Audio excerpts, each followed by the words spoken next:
బిడ్డా, నువ్వు నన్ను పిలిచావు కాబట్టే నేను నీ ముందుకు వచ్చాను.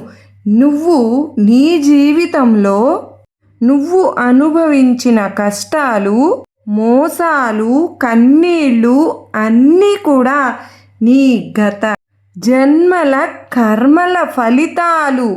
కానీ ఆ సమయం ఇప్పుడు ముగిసింది. ఇక మీదట నీ భవితవ్యం నా చేతిలో ఉంది. నీ జీవితంలో ఉన్న అడ్డంకులు అన్నీ తొలగిపోతాయి. నీకు నష్టం చేసేవాళ్ళు దూరమవుతారు.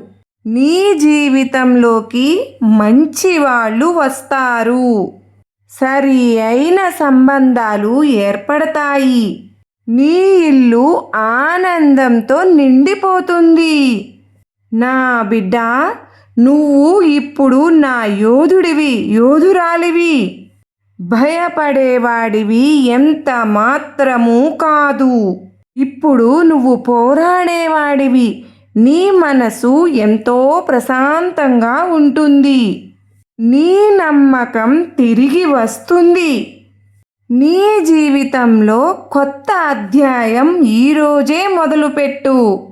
ఇప్పటి నుంచి నీ ముఖంలో నా కాంతి ఉంటుంది. నీ మాటల్లో నా శక్తి ఉంటుంది. నీవు ఎక్కడికైనా సరే వెళ్ళినా వెలుగు విరజిమ్ముతుంది. ఇప్పటి నుంచి నీ విజయం ఖాయం. అమ్మలగన్న అమ్మను దుర్గమ్మను నేను ఉండగా నీకు చింత ఎందుకు? నా ఆశీర్వాదములు అందుకో.